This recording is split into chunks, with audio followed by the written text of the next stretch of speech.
In addition to text, WordPress allows you to upload and incorporate a variety of image, document, and audio files on your site.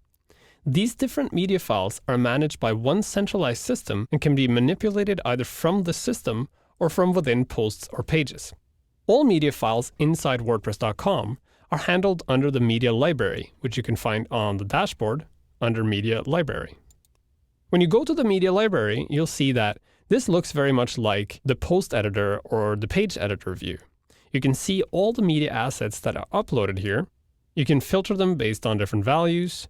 You can also sort based on author, what is attached to, and the date, and you can even do searches. For each of the items, you can either edit, delete, or view the item. If you go in and view an item, you're taken directly to the attachment page for that item. And this has to do with how WordPress handles media files. When you upload a media file to WordPress, it actually creates an attachment post for that media file so that you can find it and find information about it online. This is something a lot of people don't know, and it's kind of interesting how WordPress does this, but the attachment file contains all that extra information, like the title and the caption and other elements. You can also comment on attachment files or even like them if you want to.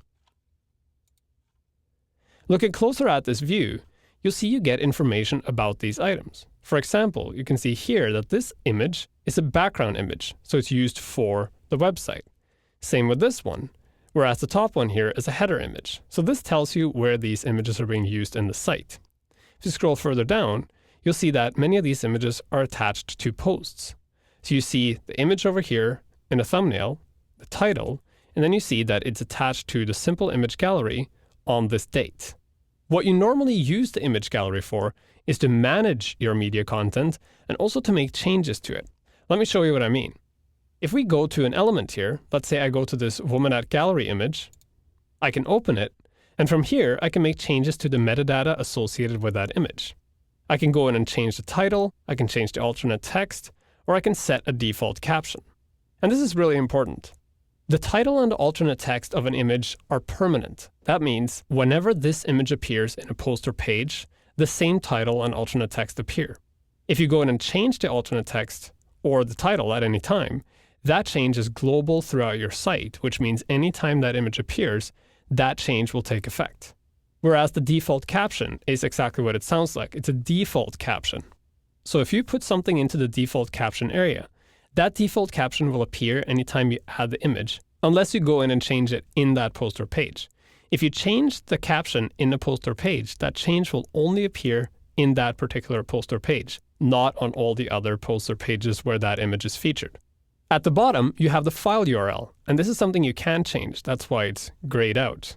The file URL is the actual physical location of the file you uploaded, and is a permanent one. So if you ever want to reference an image, let's say you want to add it to your sidebar, you may want to go in and find the file URL here and copy it out and paste it. If I copy it and open a separate tab and paste the URL in, you'll see I go directly to this image. When you're done making changes to the metadata of an image or another file, you should always click the Update Media File to ensure that those changes take effect. Clicking the Update Media File takes you back to the media library. So if you want to make further changes, you have to go and find the image again, open it, and then you can continue working. You may have noticed when you uploaded images to your posts that there was this button that says Edit Image directly under the thumbnail. This button also appears in the media library. And if we click it, you'll see that you open this new field where you can make changes to your image. Now there are some different options here. You can either rotate the image clockwise or counterclockwise. You can flip it vertically or horizontally. And there's the scale image option here. I recommend you don't use it because I find it doesn't really work all that well.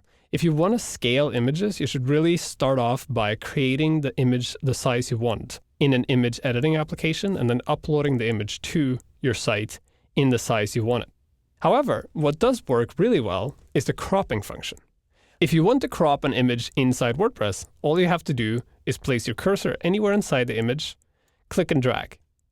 This creates a crop preview that you can resize in any way you want, Or if you want a specific aspect ratio, like I do, you can punch in the numbers here. So I want an aspect ratio of 1:1 so that I get equal width and height. And then if I want to keep resizing it, I'm going to hold down the Shift key and then grab a corner and pull. And you'll see that now the aspect ratio is retained until I get exactly the crop size I want. Then I'll move it around until I find the correct crop. And when I'm satisfied, to get the crop to work, I have to click the crop tool. It seems a little counterintuitive. You'd think that you would need to click the save button, but you do in fact have to click the crop tool. So click the crop tool, and the image gets cropped. Now I have to save the image. So I'll click save, and I now have a cropped version of that image. Just to be safe, I'm also going to click update media. And when I scroll down now, you'll see that the image has now been cropped. Now I want to add this new cropped version of the image to the post that the image is associated with. So I'm going to go over to Woman@Gallery, which is the post that this image is in. I'll click on it, and it takes me directly to the editor for that post. I'm going to find the image, and then I'm going to replace it with my new version. So I'll click on the image and delete it, and then I'll add the new image. So I'll go to Upload, Insert, Gallery, find my image, which is right here. It has all the information I need. I'll take the caption out, and then I'll click Insert into Post. And here you see I now have my new cropped image. I can update this, click View Post, and here you see I now have my nice, square, cropped image rather than the old one. The media library can also be used to upload new media. Let's say I want to upload a document. I can then go to Media and click Add New, and then I get the familiar Upload New Media box. Then I'll open a folder and find the file I want to upload, in this case a Word document, and I'll drop it in. Just like with an image, WordPress now creates an attachment file for my document. But because it's not an image, I just get this icon that shows it's a document. Here I can attach a title, a default caption for the document, and also a description for the document. And when I have all that filled out, I click Save Changes. Now the document lives inside my media library, just like all the images, and I can go to Posts, add a new post,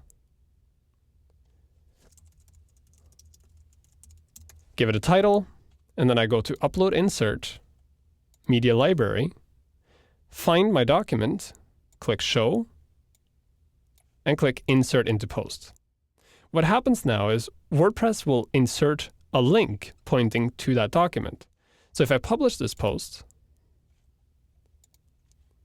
the visitor can go to the post, click the link, and download the document. Now you probably picked up in the beginning of this movie that I said that the media library allows you to manage images, documents, and audio files. But what about video? Well, inside WordPress.com, if you want to upload video files, you need to get the video upgrade.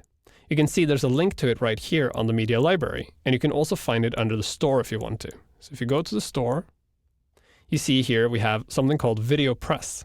VideoPress is the video upgrade that allows you to upload videos directly to WordPress.